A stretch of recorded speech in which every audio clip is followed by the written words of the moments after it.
নবম অধ্যায় দৃঢ়তা প্রদান ও চলন। প্রতিকূল পরিবেশে খাদ্য অনুসন্ধান, আত্মরক্ষা, বংশবিস্তার এই ধরনের শারীরবৃত্তীয় প্রয়োজনে মানুষ ও অন্যান্য প্রাণী এক স্থান থেকে অন্য স্থানে যায়। যে পদ্ধতিতে প্রাণী তার নিজ চেষ্টায় সাময়িকভাবে এক স্থান থেকে অন্য স্থানে যায় তাকে ওই প্রাণীর চলন বলে। যে তন্ত্র দেহের কাঠামো গঠন করে, নির্দিষ্ট আকৃতি দেয় এবং বিভিন্ন অঙ্গকে বাইরের আঘাত থেকে রক্ষা করে এবং চলনে সাহায্য করে তাকে কঙ্কালতন্ত্র বলে। এই অধ্যায়ে আমরা কঙ্কালতন্ত্রের গঠন, কাজ ও এর রক্ষণাবেক্ষণ সম্পর্কে জানতে পারব।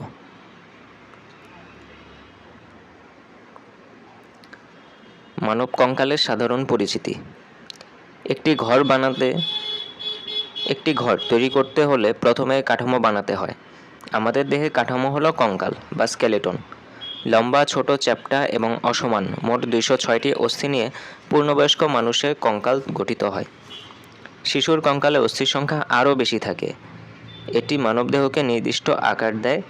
হৃৎপিণ্ড, ফুসফুস, পাকস্থলী, অন্ত্র, মস্তিষ্ক এরকম দেহের কোমল অংশগুলোকে অস্থি দিয়ে আবরণ সুরক্ষিত রাখে। অস্থি দিয়ে তৈরি শক্ত কাঠামো ছাড়া দেহের স্থিতিশীল আকার সম্ভব নয়। মানবদেহের সব অস্থি এবং এদের সাথে সম্পৃক্ত অন্যান্য অংশ মিলে কঙ্কাল তৈরি হয়। অস্থি ও তরুণাস্থি দুটোই কঙ্কালের অংশ।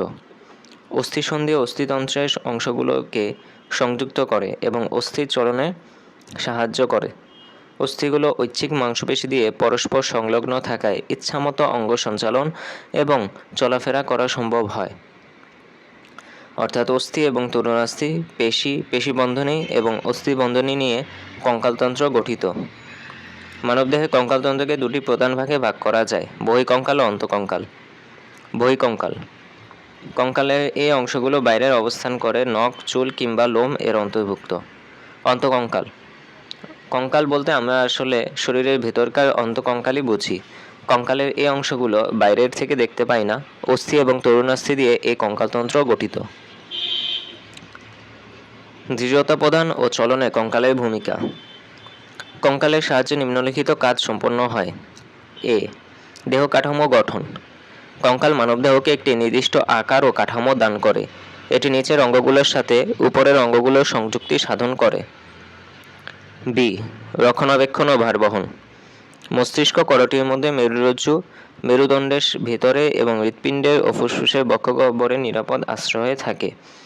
পেশিগুলো কঙ্কালের সাথে আটকে থাকে এবং দেহের ভার বহনে সাহায্য করে। সি. নাড়াচাড়া ও চলাচল। হাত, পা, স্কন্ধচক্র ও শনিচক্র নড়াচড়ায় সাহায্য করে।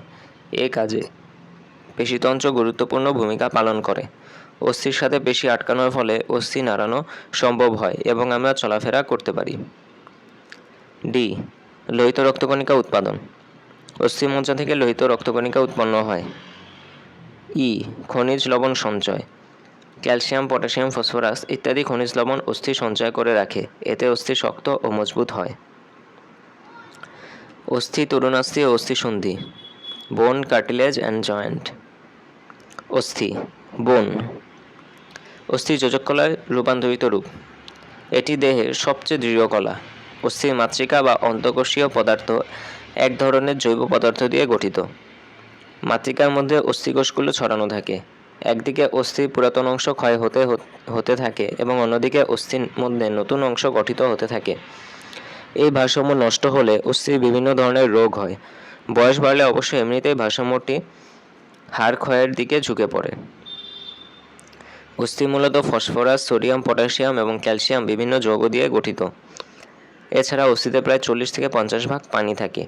জীবিত অস্থিকোষে 40% জৈব এবং 60% অজৈব যৌগ পদার্থ নিয়ে গঠিত। অস্থি বৃদ্ধির জন্য ভিটামিন ডি ও ক্যালসিয়াম সমৃদ্ধ খাবার প্রয়োজন। এসব খাবারের অভাবে অস্থির স্বাভাবিক বৃদ্ধি ব্যাহত হয়। সূর্যের আলো, ত্বকে অবস্থিত কোলেস্টেরল এমন রাসায়নিক পরিবর্তন ঘটায় যা যকৃৎ ও বৃক্কে আরও কিছু ধারাবাহিক পরিবর্তনের পর ভিটামিন ডি সংশ্লেষ করে। তাই পর্যাপ্ত পরিমাণে সূর্যালোকের সংস্পর্শে আসা উচিত। যারা সব সময় ঘরে বসে থাকেন বা সারা শরীর আবৃতকারী পোশাক পরেন তাদের ভিটামিন ডি এর ঘাটতি হওয়ার সম্ভাবনা বেশি থাকে। তরুণাস্থি, কার্টিলেজ। তরুণাস্থি অস্থির মতো শক্ত নয়। এগুলো অপেক্ষাকৃত নরম ও স্থিতিস্থাপক। এটি যোজক কলার ভিন্ন রূপ। এর কোষগুলো একক বা জোড়ায় জোড়ায় খুব ঘনভাবে স্থিতিস্থাপক মাতৃকাতে বিস্তৃত থাকে। তরুণাস্থি কোষগুলো থেকে কন্ড্রিন নামক এক ধরনের শক্ত ঈষদোচ্চ রাসায়নিক বস্তু বের হয়। মাতৃকা কঠিন কন্ড্রিন দিয়ে গঠিত। এর বর্ণ হালকা নীল। জীবিত অবস্থায় তরুণাস্থি কোষের প্রোটোপ্লাজম খুব স্বচ্ছ এবং নিউক্লিয়াসটি গোলাকার থাকে। কন্ড্রিনের মাঝে গহ্বর দেখা যায়। এগুলোকে ক্যাপসুল বা ল্যাকিউনি বলে। এর ভেতর কন্ড্রিওব্লাস্ট বা কন্ড্রিওসাইট থাকে। সব তরুণাস্থি একটি তন্তুময় যোজক কলা নির্মিত আবরণী দিয়ে পরিবেষ্টিত থাকে। একে পেরিকন্ড্রিয়াম বলে। এই আবরণটি দেখতে চকচকে সাদা। তাই আমরা সাধারণত তরুণাস্থিকে সাদা, নীলাভ ও চকচকে দেখতে পাই। আমাদের দেহে কয়েক রকম তরুণাস্থি আছে, যেমন কানের পিনার তরুণাস্থি। তরুণাস্থি বিভিন্ন অস্থির সংযোগের স্থলে কিংবা অস্থির কিছু অংশে উপস্থিত থাকে। অস্থিসন্ধি, বোন জয়েন্ট বা জয়েন্ট। দুই বা ততোধিক অস্থির সংযোগের স্থলকে অস্থিসন্ধি বলে। প্রতিটি অস্থিসন্ধির অস্থিগুলো একরকম স্থিতিস্থাপক রজ্জুর মতো বন্ধনী দিয়ে দৃঢ়ভাবে আটকানো থাকে। ফলে অস্থির সহজে সন্ধিস্থল থেকে বিচ্যুত হতে পারে না। সন্ধিস্থল থেকে বিভিন্ন অঙ্গপ্রত্যঙ্গ সঞ্চালনে সাহায্য করে। আমাদের শরীরের সব অস্থিসন্ধি একরকম নয়। এদের কোনোটি একেবারে অনয়, যেমন অন্তঃকোষের রুকীয় অস্থিসন্ধি, আবার কোনোটি সহজে সঞ্চালন করা যায়, যেমন হাত ও পায়ের অস্থিসন্ধি। সাইনোভিয়াল অস্থিসন্ধি, সাইনোভিয়াল জয়েন্ট। এটি অস্থিসন্ধিতে দুটি মাত্র অস্থির বহির্ভাগ এসে মিলিত হয়ে একটি সরল সাইনোভিয়াল অস্থিসন্ধি গঠন করে। যখন দুইয়ের অধিক অস্থি মিলিত হয় তখন একে জটিল সাইনোভিয়াল অস্থিসন্ধি বলে। সাইনোভিয়াল অস্থিসন্ধির অংশগুলো হলো তরুণাস্থিতে আবৃত অস্থিপ্রান্ত, সাইনোভিয়াল ফ্লুইড বা সাইনোভিয়াল রস, অস্থিসন্ধিতে দৃঢ়ভাবে আটকে রাখার জন্য অস্থিবন্ধনী বা লিগামেন্ট বেষ্টিত একটি মজবুত আবরণী বা ক্যাপসুল। অস্থিসন্ধিতে সাইনোভিয়াল রস এবং তরুণাস্থি থাকাতে অস্থিতে ঘর্ষণ ও তর্জনীয় ক্ষয় হ্রাস পায় এবং অস্থিসন্ধি নড়াচড়া করাতে কম শক্তি ব্যয় হয়। অস্থিশক্তি কয়েক ধরনের, যেমন নিশ্চল অস্থিসন্ধি, ফিক্সড জয়েন্ট। নিশ্চল অস্থিসন্ধিগুলো অনড়, অর্থাৎ এগুলো নাড়ানো যায় না, যেমন করটিকা অস্থিসন্ধি। ঈষৎ সচল অস্থিসন্ধি বা স্লাইটলি মুভেবল জয়েন্ট। এসব অস্থিসন্ধি একে অন্যের সাথে সংযুক্ত থাকলেও সামান্য নড়াচড়া করতে পারে, ফলে আমরা দেহকে সামনে, পেছনে এবং পাশে বাঁকাতে পারি, যেমন মেরুদণ্ডের অস্থিসন্ধি। পূর্ণ সচল অস্থিসন্ধি, ফ্রিলি মুভেবল জয়েন্ট। এই সকল অস্থিসন্ধি সহজে নড়াচড়া করানো যায়। এই জাতীয় অস্থিসন্ধির মধ্যে বল ও কোটর সন্ধি, কবজা সন্ধি প্রধান। সাইনোভিয়াল অস্থিসন্ধি কেবল পূর্ণ সচল হতে পারে। বল ও কোটর সন্ধি, বল অ্যান্ড সকেট জয়েন্ট। বল ও কোটর সন্ধিতে সন্ধিস্থলে একটি অস্থির মাথার মতো গোল অংশ অন্য একটি অস্থির কোটরে এমনভাবে স্থাপিত থাকে যেন অস্থিটি বাঁকানো, পাশে চালানো করা কিংবা সকল দিকে নড়ানো সম্ভবপর হয়। এটি এক ধরনের সাইনোভিয়াল অস্থিসন্ধি, যেমন কাঁধ ও উরু সন্ধি। কবজা সন্ধি, হিঞ্জ জয়েন্ট। কবজা যেমন দরজার পাল্লাকে কাঠামোর সাথে আটকে রাখে, সেরূপ কবজার মতো সন্ধিকে কবজা সন্ধি বলে। যেমন হাতের কনুই, জানু এবং আঙ্গুলগুলিতে এ ধরনের সন্ধি দেখা যায়। এসব সন্ধি কেবল একদিকে নাড়ানো যায়। এগুলো সাইনোভিয়াল অস্থিসন্ধির উদাহরণ। পেশি। তোমরা সপ্তম শ্রেণীতে বিভিন্ন পেশি সম্পর্কে জেনেছ। অভ্যন্তরীণ অঙ্গ ও রক্তনালীর গায়ে অনৈচ্ছিক পেশি, হৃৎপিণ্ডের হৃৎপেশি এবং অস্থিগাত্রের সাথে লাগানো ঐচ্ছিক কঙ্কাল পেশি নিয়ে পেশিতন্ত্র গঠিত। পেশিতন্ত্র বিভিন্ন ধরনের গুরুত্বপূর্ণ কাজ করে থাকে, যেমন অঙ্গ প্রত্যঙ্গ সঞ্চালন, চলাফেরায় সহায়তা, অঙ্গবিন্যাস এবং ভারসাম্য রক্ষা করা। কঙ্কালতন্ত্রের সাথে যৌথভাবে দেহের নির্দিষ্ট আকার গঠন করা, পেশিতে গ্লাইকোজেন সঞ্চয় করে ভবিষ্যতে জরুরি প্রয়োজনে শক্তির উৎস হিসেবে ব্যবহার করা, বিশেষ বৈশিষ্ট্যসম্পন্ন হওয়ায় হৃৎপেশির হৃৎপিণ্ডের স্পন্দন ও রক্ত সঞ্চালনের দায়িত্ব পালন করা, মলমূত্র ত্যাগ, পরিপাক নালীর মধ্য দিয়ে খাদ্যবস্তুর চলন প্রভৃতি স্বয়ংক্রিয় কাজে ভূমিকা পালন করা। মানুষের চলনে অস্থি ও পেশির ভূমিকা। মানুষের চলনে অস্থি ও পেশির ভূমিকা খুব গুরুত্বপূর্ণ। অস্থি দেহের কাঠামো ও কঙ্কাল গঠন করে, আর পেশিতন্ত্র এই কাঠামোর ওপর আচ্ছাদন তৈরি করে। ঐচ্ছিক পেশি টেন্ডন নামক দৃঢ় ও স্থিতিস্থাপক এক ধরনের পেশি ও অস্থিকে আটকে রাখে। স্নায়বিক উত্তেজনা পেশির মধ্যে উদ্দীপনা জাগানোর ফলে পেশি সংকুচিত হয়, আবার উদ্দীপনা সরিয়ে নিলে পেশি পুনরায় শিথিল বা প্রসারিত হয়। এই সংকোচন ও প্রসারণের সাহায্যে সংলগ্ন অস্থির নড়াচড়া সম্ভব হয়। এভাবে পেশি কোনো অঙ্গকে প্রসারিত করে, কোনো অঙ্গকে ভাঁজ করে, কোনো অঙ্গকে উপরের দিকে ওঠায়, কোনো অঙ্গকে নিচে নামায় বা কোনো অঙ্গকে প্রধান অক্ষের চারপাশে ডানে বাঁয়ে ঘোরায়। একটি উদাহরণ দিয়ে পেশির কার্যক্রম ব্যাখ্যা করা যাক। কোনোই বাঁকা বা সোজা করতে হলে ঐচ্ছিক পেশি কিভাবে কাজ করে সেটি লক্ষ্য করো। কোনোই বাঁকা করতে হলে ইচ্ছাধীন স্নায়ুর তাড়নায় বাইসেপস পেশি সংকুচিত হয় এবং ট্রাইসেপস পেশি শিথিল হয়ে প্রসারিত হয়। ফলে রেডিয়াস ও আলনাকে হিউমেরাস কাছে নিয়ে আসে। কোনোই সোজা করতে হলে ঠিক তার বিপরীত কার্যক্রমটি ঘটে, অর্থাৎ ইচ্ছাধীন স্নায়ুর তাড়নায় ট্রাইসেপস পেশি সংকুচিত হয় এবং রেডিয়াস ও আলনাকে টেনে সোজা করে হিউমেরাসের সাথে প্রায় এক সরল রেখায় নিয়ে আসে। এ সময় বাইসেপস পেশি শিথিল হয়ে প্রসারিত হয়। এভাবে বাইসেপস আর ট্রাইসেপস পেশির সংকোচন ও স্লথ হওয়ার মাধ্যমে আমরা কোনোই ভাঁজ করতে পারি আর খুলতে পারি। এভাবে দেহে বিভিন্ন পেশি কার্যক্রমের মাধ্যমে বিভিন্ন অঙ্গের সঞ্চালন ঘটে। টেন্ডন ও লিগামেন্ট বা অস্থিবন্ধনী। আমরা যখন বলি পেশি হাড়ের সাথে কিভাবে আটকে থাকে অথবা একটি হাড়ের সাথে অন্য হাড় বন্ধনীর সাহায্যে আটকে থাকে, তখন সেটি কিভাবে ঘটে তা নিয়ে তোমাদের নিশ্চয়ই কৌতূহল হয়। মাংসপেশির প্রান্তভাগ দড়ি বা রজ্জুর মতো শক্ত হয়ে অস্থির গায়ের সাথে সংযুক্ত হয়। এই শক্ত প্রান্তকে টেন্ডন বলে। টেন্ডন ঘন শ্বেত তন্তুময় যোজক টিস্যু নিয়ে গঠিত। এ ধরনের টিস্যুর অন্তঃকোষীয় পদার্থ বা ম্যাট্রিক্স শাখা প্রশাখায় শ্বেততন্তু ছড়ানো থাকে। এরা গুচ্ছাকারে এবং পরস্পর সমান্তরালভাবে বিন্যস্ত থাকে। অনেকগুলো তন্তু একত্রে আটি বা বান্ডিল তৈরি করে। আটিগুলো একত্রে দলবদ্ধ হয়ে আটিগুচ্ছ তৈরি করে। আটিগুচ্ছগুলো আবার তন্তুময় টিস্যুগুচ্ছ বা অ্যারিওলা টিস্যু দিয়ে বেষ্টিত হয়ে আরও বড় আটিতে শ্রেণীবদ্ধ হয়। অ্যারিওলা টিস্যুর দৈর্ঘ্য বরাবর টেন্ডনের মধ্যে রক্তনালী, লসিকানালী এবং স্নায়ু প্রবেশ করে। টেন্ডনের স্থিতিস্থাপকতা তুলনামূলক বেশ কম।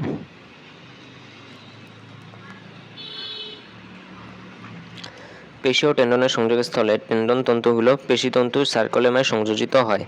পেশি এবং টেন্ডনের সংযোগকে আরও শক্তিশালী করার জন্য টেন্ডনের আটিগুচ্ছ বেষ্টনকারী অ্যারিওলার টিস্যু পেশি বান্ডেল বা আটির আবরক টিস্যুর সাথে অবিচ্ছিন্ন যোগাযোগ তৈরি করে।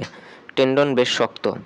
অস্থি বা পেশির তুলনায় টেন্ডনের ভেঙে বা ছিঁড়ে যাওয়ার সম্ভাবনা অনেক কম, তবে কোনোভাবে যদি তা ছিঁড়ে যায় তাহলে তা সহজে জোড়া লাগে না। পেশি বন্ধনী পেশি প্রান্তে রজ্জুর মতো শক্ত হয়ে অস্থির সাথে সংযুক্ত থাকে। পেশি অস্থির সাথে আবদ্ধ হয়ে দেহ কাঠামো গঠনে দৃঢ়তা দানে অস্থিবন্ধনী গঠনে সাহায্য করে এবং চাপ টানে বা টেনসাইল স্ট্রেংথের বিরুদ্ধে যান্ত্রিক প্রতিরোধ গড়ে তোলে। পাতলা কাপড়ের মতো কোমল অথচ দৃঢ় স্থিতিস্থাপক যে বন্ধনী দিয়ে অস্থিগুলো পরস্পরের সাথে সংযুক্ত থাকে তাকে অস্থিবন্ধনী বা লিগামেন্ট বলে। লিগামেন্ট শ্বেততন্তু এবং পিত্ততন্তু এই দুই ধরনের ইলাস্টিক তন্তু দিয়ে গঠিত। এতে পিতবর্ণের স্থিতিস্থাপক তন্তুর সংখ্যা বেশি থাকে। এর মধ্যে সরু শাখা প্রশাখা বিশিষ্ট জালাকাকার বিন্যস্ত কতগুলো তন্তুও ছড়ানো থাকে। এ তন্তুগুলো গুচ্ছাকারে না থেকে আলাদা আলাদাভাবে অবস্থান করে। এদের স্থিতিস্থাপকতা তুলনামূলক বেশি। ইলাস্টিক তন্তুগুলো ইলাস্টিন নামক প্রোটিন দিয়ে তৈরি। কবজা যেমন পাল্লাকে দরজার কাঠামোর সাথে আটকে রাখে, একইভাবে অস্থিবন্ধনী বা লিগামেন্ট হাড়কে আটকে রাখে। এতে অঙ্গটি সব দিকে সোজা বা বাঁকা হয়ে নড়াচড়া করতে পারে এবং হাড়গুলো স্থানচ্যুত বা বিচ্যুত হয়।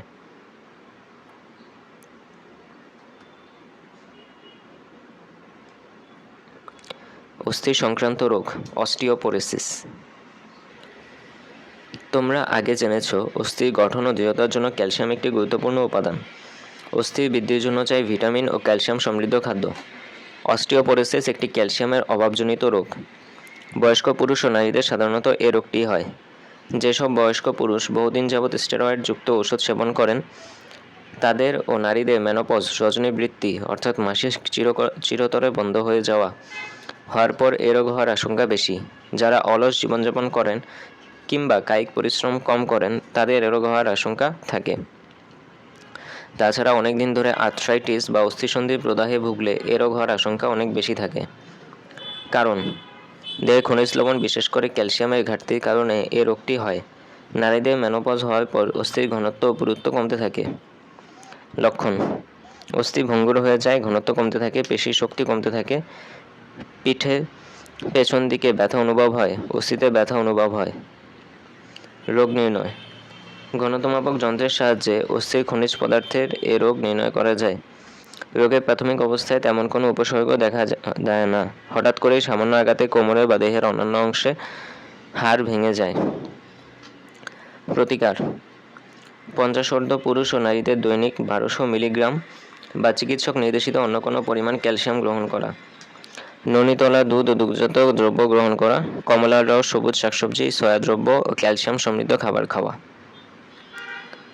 প্রতিরোধ: যথেষ্ট পরিমাণে সূর্যালোকের সংস্পর্শে আসা, ক্যালসিয়াম ও ভিটামিন ডি সমৃদ্ধ খাদ্য গ্রহণ করা, নিয়মিত ব্যায়াম করা।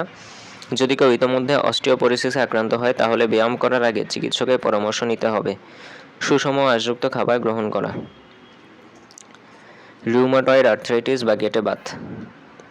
শতাধিক প্রকারের বাতরোগের মধ্যে রিউমাটয়েড আর্থ্রাইটিস অন্যতম। সাধারণত বয়স্করা এ রোগে আক্রান্ত হয়।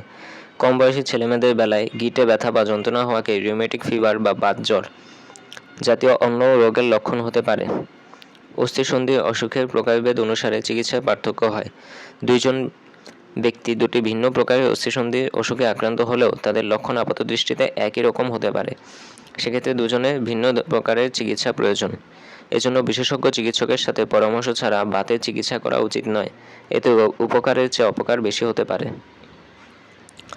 লক্ষণ: অস্থিসন্ধি বা গিঁটে প্রদাহ বা ব্যথা হয়, অস্থিসন্ধিগুলো শক্ত হয়ে যায়, অস্থিসন্ধি নাড়াতে কষ্ট হয়, গিঁট ফুলে যায়। প্রতিকার: বয়স্কদের বেলায় এ রোগ পুরোপুরি সারানো যায় না, তবে নিচের ব্যবস্থাগুলো নিলে কিছুটা উপশম হয়। অত্যাধিক পরিশ্রম ও ভারী কাজ থেকে বিরত থাকা, যন্ত্রণাদায়ক গিঁটের ওপর কুসুম সেক নেওয়া, অস্থিসন্ধির নড়াচড়া ঠিক রাখতে হালকা ব্যায়াম করা, ডাক্তারের পরামর্শ অনুযায়ী বেদম উপশমকারী ঔষধ সেবন ও সঠিক চিকিৎসা দিয়ে এই রোগের কষ্ট থেকে আংশিক পরিত্রাণ পাওয়া যায়। প্রতিরোধ: চিকিৎসকের নির্দেশিত পদ্ধতিতে নিয়মিত ব্যায়াম করা, সুষম আঁশযুক্ত খাবার গ্রহণ করা।